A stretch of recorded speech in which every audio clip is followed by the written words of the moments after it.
Dimana kita pada pagi hari ini kita masih diberikan kesehatan dan juga bisa berkumpul walaupun di tengah pandemi COVID-19 ini kita harus menggunakan protokol kesehatan. Oke, kita langsung aja ke topik pembahasan kita pada hari ini, yaitu mengenai tidak melakukan kekerasan pada anak. Dan satu lagi topiknya melibatkan ayah dalam pengasuhan sehari-hari. Oke, kita langsung ke topiknya. Ini di sini ada film. Di sini saya akan memutarkan film, dan untuk para ibu-ibu semuanya, tolong diperhatikan bagaimana nanti tanggapan ibu-ibu setelah melihat film di atas ini.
Oke, kita sudah lihat film di cerita ibu dan anaknya Agus. Bagaimana tindakan ibu-ibu KPM semuanya?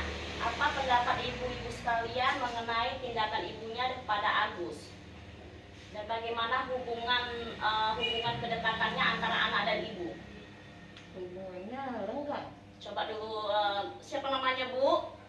Bu Cika. Ibu Cika. Gimana dengan pendapat ibu dalam cerita biaya atas yang telah kita putar ini? Pendapatnya sama-sama merasa bersalah. Si anak melakukan kesalahan, dia pikir mamanya diam aja karena kesal lihat anaknya, padahal kan mamanya lagi banyak pikiran masalah ekonomi karena keuangannya lagi sulit. Mungkin gara-gara masalah COVID ini juga berpengaruh. Oke, itu pendapat dari Ibu Cika, bahwa anaknya itu merasa dia bersalah kepada ibunya karena berbuat kesalahan. Anak sehingga berpikir untuk kenapa ya saya begini, apa saya tadi buat masalah kepada ibu saya, seperti itu kan ibu-ibu. Dan ibunya, padahal di balik itu ibunya tidak memikirkan kesalahan anaknya, dia hanya memikirkan permasalahan ekonomi yang sedang dihadapinya. Nah, seperti itu tadi contohnya, membeli bahan pokok seperti beras, membayar listrik, membayar uang sekolah anak, dan membeli susu untuk adiknya Sita. Seperti itu kan ibu-ibu. Jadi gimana hubungan anak itu kepada ibunya? Otomatis renggang. Otomatis renggang kan?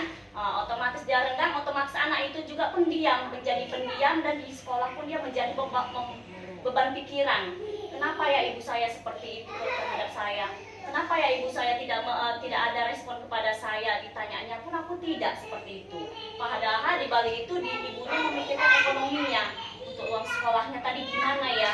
Untuk susunya gimana ya? Sedangkan ayahnya pun belum dapat uang gaji dari mandor.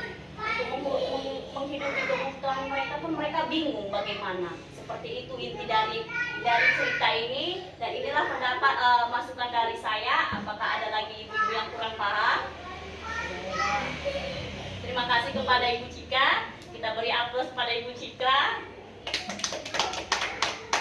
Di sini ada lanjutan ceritanya pada film yang pertama, dan ini pada film yang kedua. Kita lihat lagi ya ibu-ibu.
pada ibu-ibu? Perubahan apa yang dilakukan pada ibu-ibu di film yang kedua ini?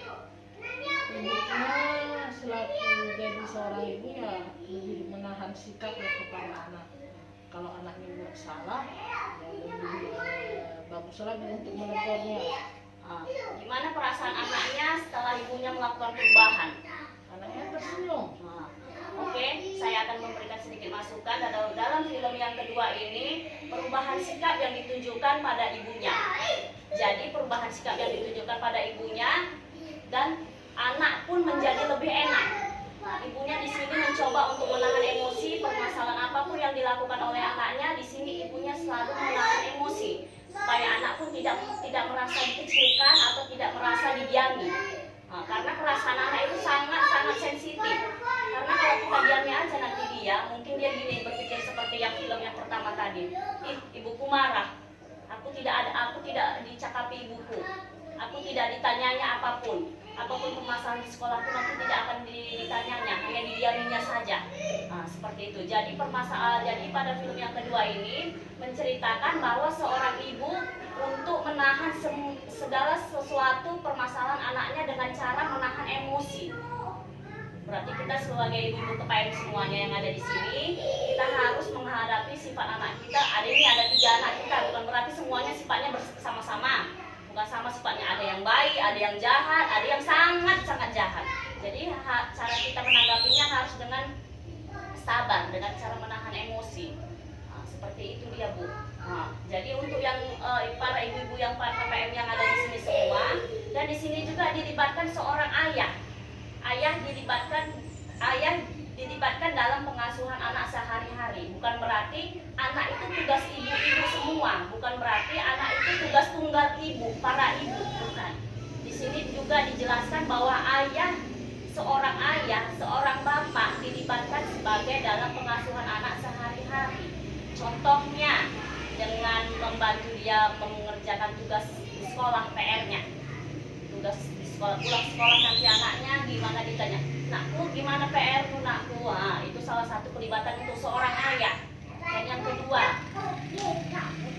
makan bersama pun itu dilibatkan untuk seseorang ayah, menunjukkan bahwa ayahnya itu peduli pada anaknya. Bukan berarti orang tua perempuan aja. Hanya saja kita sebagai orang tua harus lebih pintar dalam menghadapinya. Sampai di sini ada yang kurang mengerti ibu-ibu? Sudah mengerti. Oke. Inti cerita. Oke. Intinya di sini seorang ayah harus lebih bisa dalam mengasuh anak, bukan berarti seorang ibu saja. Dan di dalam yang film ini tadi, bagaimana seorang ibu bercerita tentang anaknya dan tentang permasalahan ekonominya. Cerita satu tadi sudah jelas tentang permasalahan ekonomi sehingga kedekatan anak dengan orang tua itu menjadi renggang. Dan yang kedua itu tadi melibatkan seorang ayah dalam pengasuhan anak. Contohnya itu tadi seperti mengajari, membantu mengerjakan PR di sekolah. Yang kedua itu makan bersama. Itu pun termasuk menunjukkan kasih sayang seorang ayah kepada anaknya. Dan untuk para ibu-ibu KPM yang ada di sini semuanya diminta untuk kerjasamanya kepada ayah. Contoh kayak ibu Cika tadi, dia harus bekerja sama kepada bapak di rumah dalam pengasuhan anak. Bukan berarti aku aja. Bukan berarti kata seorang bapak, "Bu, ibu kan seorang ibunya, jadi ibu harus lebih bisa mengasuh anaknya, menjaga anaknya, mengajari anaknya." Bukan berarti ibu semuanya yang ada di sini. Bapak juga termasuk tugas dalam pengasuhan anak ini. Jadi untuk ibu-ibu KPM semuanya bisa didiskusikan ke bapak di rumah, kepada ayah di rumah.